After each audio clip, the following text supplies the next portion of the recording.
Hey Tribe, I'm Christine Ellis, MMO's General Director, bringing you a quick video about one of the most commonly unnerving parts of serving overseas, speaking through an interpreter. I enjoy serving as a Spanish-English interpreter regularly, and I want to share 3 quick tips with you that, in my experience, will greatly enhance your interactions with patients and improve overall communication. First of all, you'll want to orient your interpreter before the first patient ever arrives. It's likely that you'll be spending more time with your interpreter than any other single person during the week. Establishing rapport is key, so start out that relationship on the right foot. Your interpreter is most likely not a professional. You'll want to address professionalism and confidentiality. They may be unfamiliar with those concepts as it refers to clinic. Additionally, when you seat or stand with your interpreter in the clinic setting, you always want to form a triangle with yourself, the interpreter, and the patient.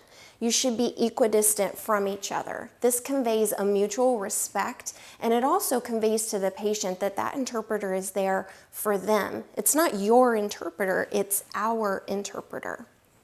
The role of the interpreter is to serve as a channel through which information flows. They are simply a channel designed to not add or take away from anything that's being said in clinic. Let the interpreter know that they have the freedom to ask you to slow down or rephrase or explain. Keep in mind that their short-term memory may be different from yours. You're most likely using terms and lists that they're unfamiliar with. For example, you'll most likely need to break apart any question containing a list of symptoms into separate questions. Most importantly, consider praying with your interpreter beforehand that each patient you interact with will feel God's love. Not only will you want to meet with your interpreter beforehand to go ahead and establish rapport and explain to them how this will work, but secondly, you'll want to maintain a direct connection to the patient. When that first patient arrives, speak directly to him, ignoring the interpreter. Speak at a normal volume, make eye contact, and watch your body language as this conveys their sense of importance and their value to you. You do not want to increase your volume. If you feel that you're not being understood, just slow down. Always avoid side conversations. You never want to say anything that will not be interpreted while that patient is sitting there, whether that be with your interpreter or with another provider. Step away if you need to, but don't right in front of the patient say something that you wouldn't want interpreted for them.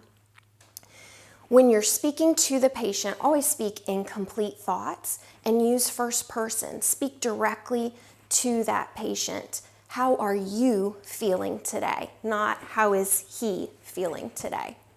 Steer clear of idioms, acronyms, and slang, as these are difficult to translate. And you'll want to be careful not to interrupt the interpreter. It often takes perhaps a little bit longer to say things in a second language because there are words and phrases that have to be explained. So make sure you're giving time to that interpreter and they do not feel rushed.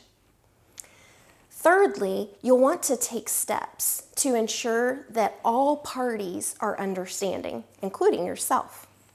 Everything that you've said has been channeled not only through a language barrier, but also through a cultural barrier. What you said is not always what was heard. We often work in areas where patients are not accustomed to asking questions or clearing up misunderstandings. They'll nod and agree with you and maybe even say yes to everything that you're saying, but they don't truly understand. What you need to do is take the time to have the patient repeat back the information. That way you know that understanding took place. If it didn't, you can circle back and clear that up. Consider, after that patient walks away, debriefing with your interpreter, especially after those first few consults. See how it's going, see how your speed is for them. See if they're struggling with any words or phrases they need to look up or consult with another interpreter about. Also, as the day goes on, be sure to take breaks with your interpreter. When you need to step away for a few minutes, This is important for you, but it's also very important for them. Interpreting can be mentally exhausting, especially if they're not accustomed to doing this for hour upon hour during the day. So stepping away to take a break actually helps them do their job better. I'm so thankful that you have chosen to step out of your comfort zone to minister to people who do not speak your language. You will likely be serving in an area where compassion and quality in healthcare are a rarity. You have an opportunity to share God's love and the gospel through each patient interaction. We appreciate you, and we're praying for you. If you have any follow-up questions about speaking through an interpreter, please email me at christine@medical-outreach.com.